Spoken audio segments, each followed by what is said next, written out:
I want you to stop looking at your body as simply flesh and bone.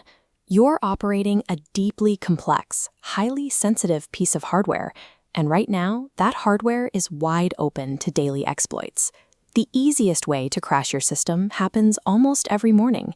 You step out of a warm shower, give your hair a quick, careless towel dry, and rush out the door into the cold air. We all know the wives' tale that going outside with wet hair gives you a virus, but that specific claim is entirely false. But that dull, throbbing tension ache you get right around 2 p.m., that creeping tightness at the base of your skull, that is a massive vascular shockwave traveling across your head. Leaving the house with a damp scalp is a strict violation of basic physics. The environment exploits this vulnerability and effectively crashes your cranial systems before you sit down. It comes down to evaporative cooling.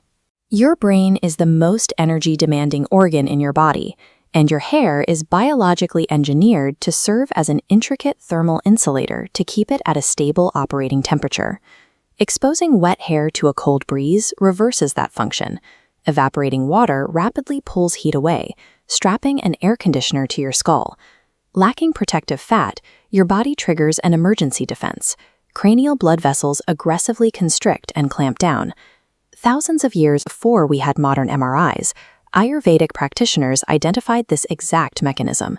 They observed a cold, wet scalp violently deranges prana, the force governing brain and sensory perception. Fast forward to midday, and you are paying the biological tax for that morning microtrauma. Your scalp's vascular system is stuck in a state of chronic microspasms. The resulting fatigue is mechanical. Your heart is forced to work overtime, fighting gravity to push blood through a choked-off, shivering vascular network. Most people reach for an ibuprofen, treating a phantom chemical problem. The reality is a severe, self-inflicted thermal hardware failure.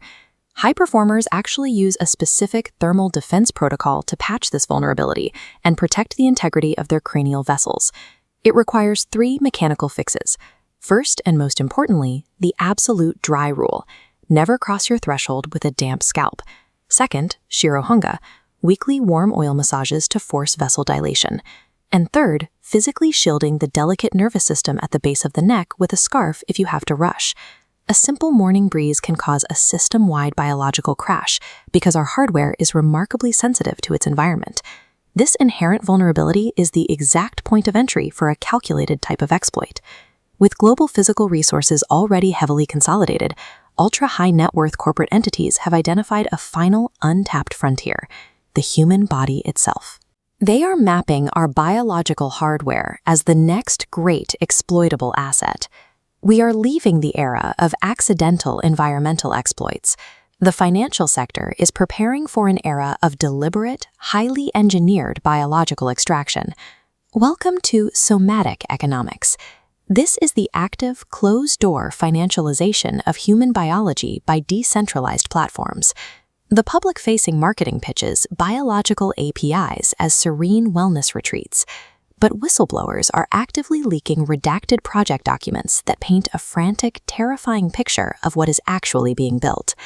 Take a beta test in the leaks called Vampiric Liquidity. Users don't stake digital tokens. They connect to a smart contract IV drip and literally stake their physical blood volume. Then there is subconscious renting. This system uses neural links to hijack a sleeping person's brain, routing their excess cognitive processing power into decentralized networks to train AI models overnight. The leaks detail ancestral debt swaps. This monetizes the dead by simulating relatives as AI ghosts, forcing those digital engrams to mine cryptocurrency to pay off the modern debts of the living. They even outline tiers as a service. Biometric APIs meant a unique NFT the moment an employee breaks down crying. Mega corporations can purchase those tokens to mathematically offset their emotional damage, identical to buying carbon credits. By converting blood volume, sleep cycles, and emotional responses into liquid assets, these entities are engineering a system to extract value directly from the human experience. They are turning our physical existence into a financial derivative. But the absolute peak of this dystopian infrastructure is a concept called karma-pegged stablecoins. This dual-axis graph shows how the currency functions. The top line tracks digital money losing purchasing power, based on the biometric feedback running below. If a neural implant detects an employee's dopamine or obedience dropping too low, their stored wealth evaporates in real time. One intercepted insider memo puts it bluntly: you are playing a game that is about to be violently rigged against your own biology. At this level, maintaining biological integrity serves as the primary barrier against total corporate seizure of your physical functions. Your blood, your tears, and your cognitive cycles are actively being mapped as the next great asset class by powerful tech entities. You must claim absolute sovereignty over your physical hardware today. That starts with owning the micro-choices, strictly defending your thermal boundaries against the environment. Take fierce, uncompromising care of your bodily hardware right now, because if you leave it exposed, a decentralized financial platform is waiting to spring the trap and monetize it tomorrow.